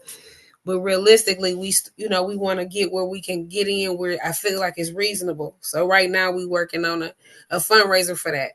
But last year we celebrated 10 years, so we gave away 60 bikes, 80 kites, right at the bike kite burger bash, where we had like face painting, we had free books, a lot of free items that a lot of different organizations donated, as far as like baby clothes and different things like that. We barbecued and things like that. It was a good, we had some good community engagement where we were able to have like a table where we had parents and the kids basically say what they would want on this bus and what that would look like in a different fall, you know, different seasons. By we living in Detroit, you know, we have winter. So what would you do in the winter? What would you do in the fall? You know, what would you like to see on there? So I'm gonna say in the winter, I'm staying inside. It's cold in no, Detroit. but the kids had some really good ideas like sleighing.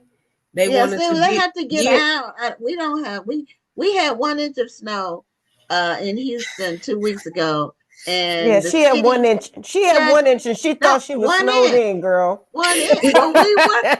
Well, I didn't leave home because guess what? We don't get snow here, and people yeah, can't drive. The whole city shut down. Schools were closed. yes. 1 inch of snow. In fact, the schools closed here.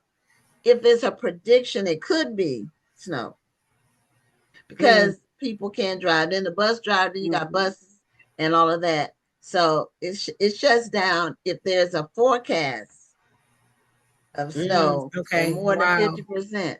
But Yeah. we get We get real snow all the about time. once Like, every 10 years, and y'all get like the whole winter. You all So, probably have snow Malik, on the ground for months. So Malika, how does your book play into the foundation? Because the foundation sounds amazing. It's helping a lot of people. Mhm. How does your book play into it? So it just provides a lot of it's basically it's very raw, honestly. It just explains like really giving intel like in my thought process in my mind, like as I'm going through these things and these different characters while I'm incarcerated, right? And being like at 17, I'm like at this time one of the youngest people in this particular area that they're housing me while I'm, going back and forth to court. And it's literally different situations where I'm like, sitting, we all eating dinner and the lady that's across from me is like coming on the 10 o'clock news. And I'm like, at this time, it's like, what do you do in that sense? Like, you know what I'm saying? And this lady did, I think honestly was in there for like murdering her baby or something like that. It Oh was my something God. bad. It was something bad because Okay. by my crime being like a violent crime, they categorize you by crime. So you would be in there with people that's like murder, felony firearm, arson, like really harsh crimes, robbery, like where somebody rather had a weapon or gun. It was like to an extent that it was kind of severe. It's not like a jaywalking. Nobody was in there for like jaywalking Okay. or, you know, traffic tickets Mm. or anything. So this was Okay. like people that really had really bad crimes. And in the book, I talk a lot about how, a lot of times people think, people that go to jail, they bad people or whatever the case might be. It was a lot of people in there just because they was around the wrong people. They made, the bad decision. They didn't stay home when their mom might have said stay home. And you know what I'm saying? They rode with them friends that they parents might have said wasn't really good. And just as examples of how life choices can really just alter your life. And Right. Most Yep.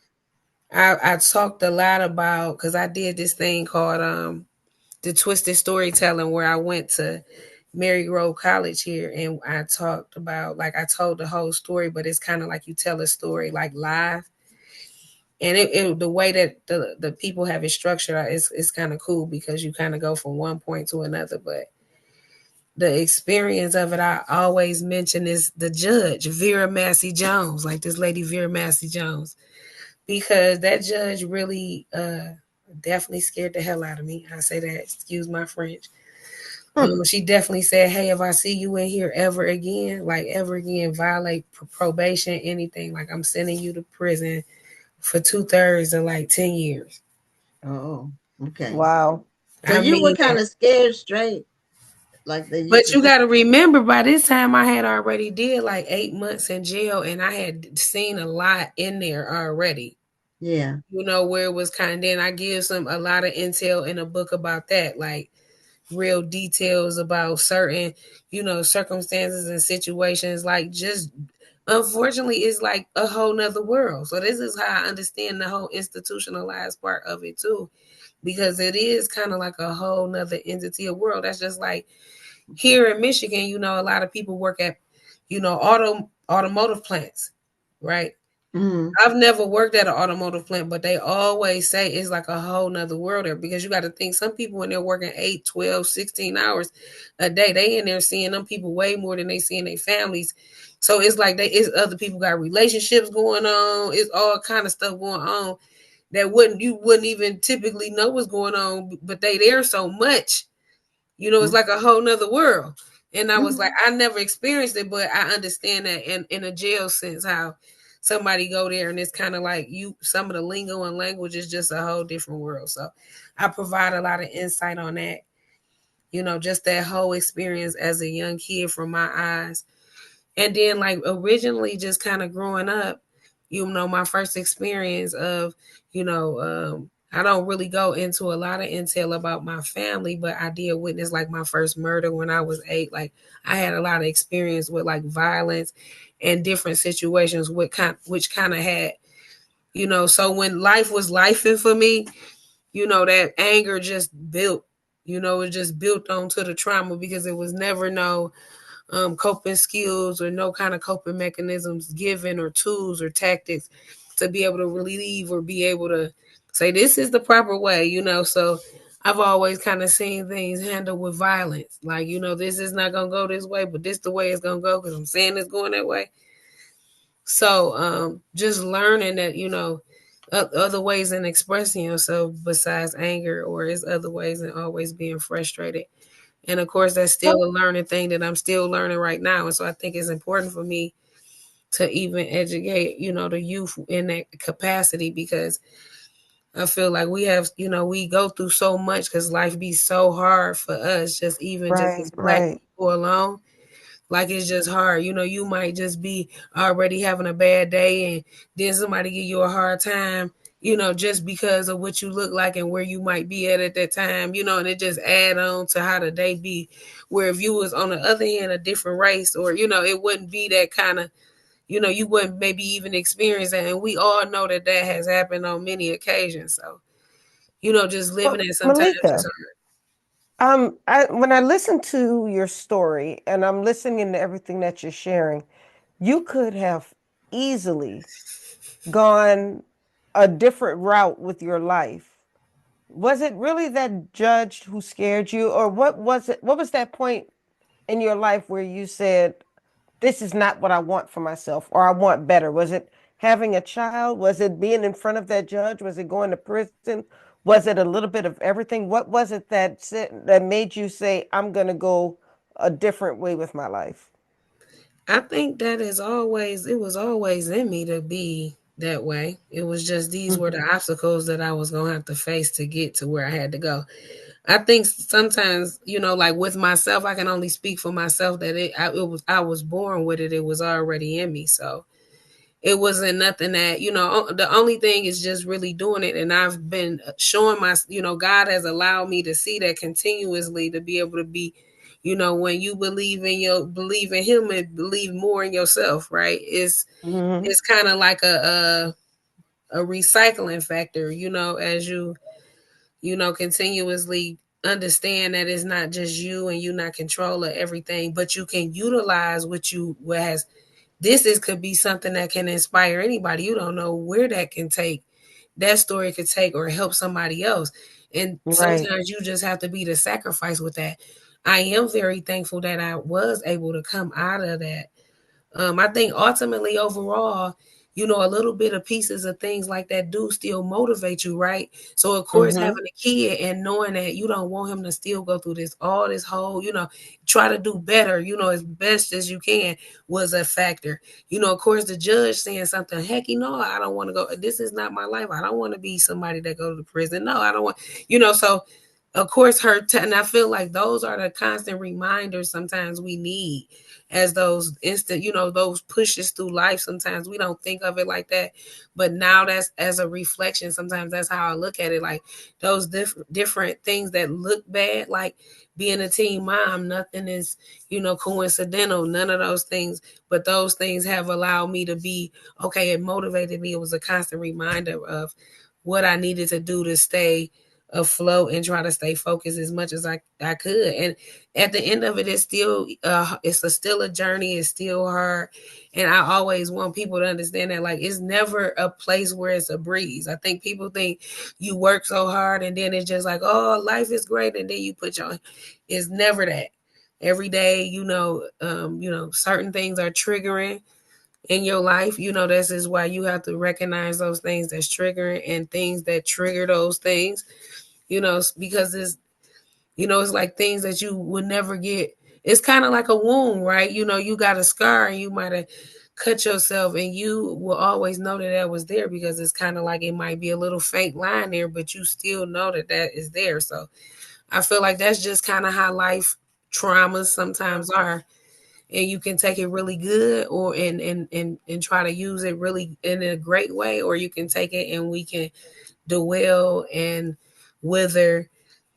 And sometimes that's that doesn't do well. Do you have a copy of your book handy? Yes. So you can show, because we haven't shown the cover yet. And the title is I'm Just Trying to Live. Okay. I like the title. Yeah. What is the art though? Is that I So can't really tell. What's the image? What is the image of? it's a lady with her arm up. Okay, I thought that's what that was. I couldn't really tell. Okay. So it was a lady that I had worked with, and I had the original canvas that she had created because she was getting into like creating different things, and I live the live outreach logo is a butterfly. So most of the time, like this is Okay.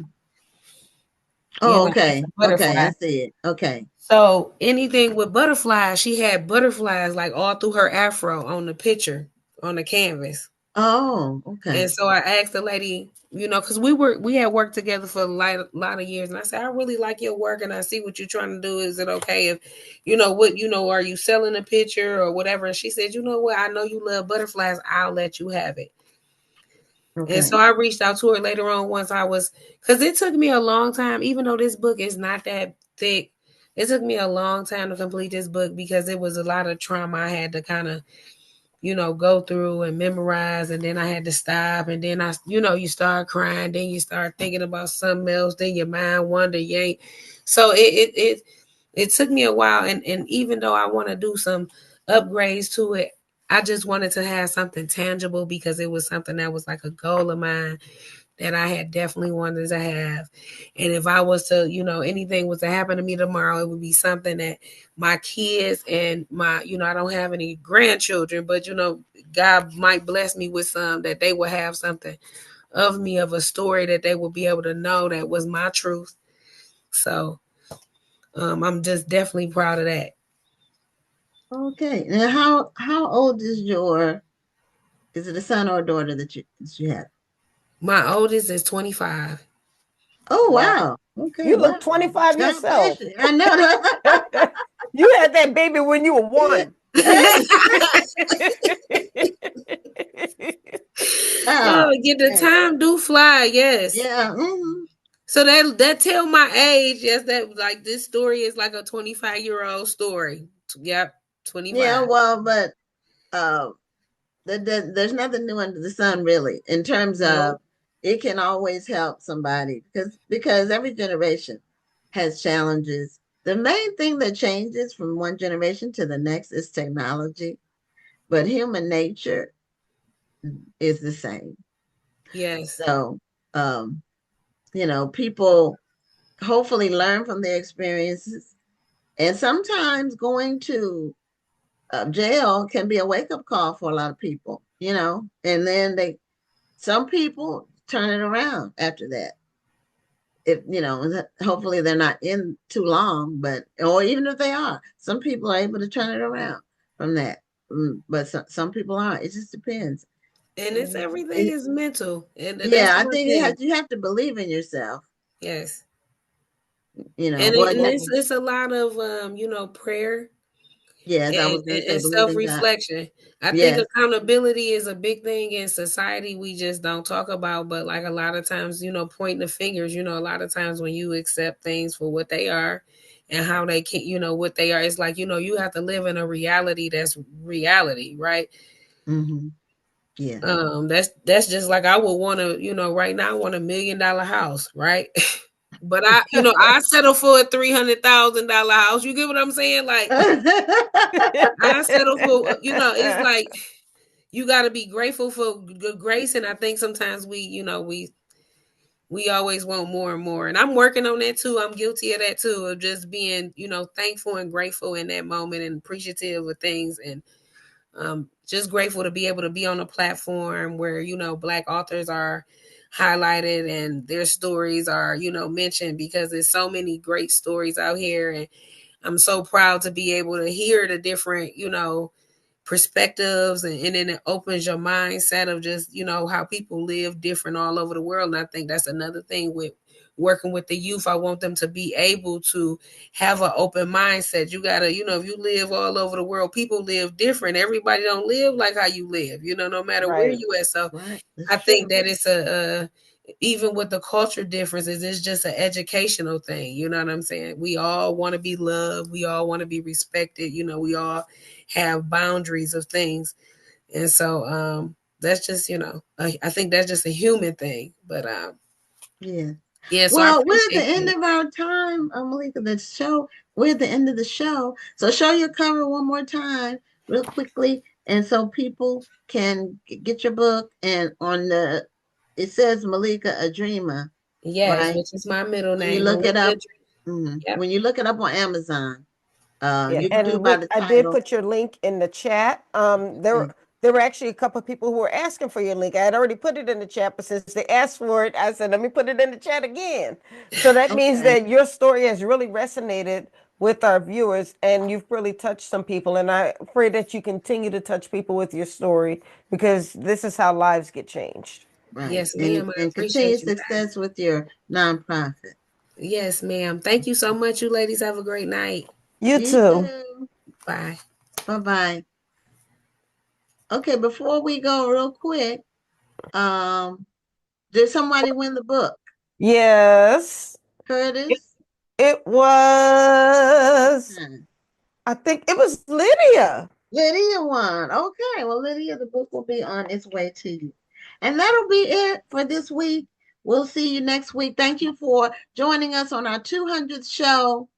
We appreciate all of our viewers, and we love what we do. So we are going to sign off for tonight. I'm Gwen Richardson. And I'm Dr. Rhonda Lawson. Have a wonderful evening and a great week. Thank you for tuning in, and join us next Tuesday at 7 p.m. Central, 8 p.m. Eastern for another edition of Black Authors Matter TV.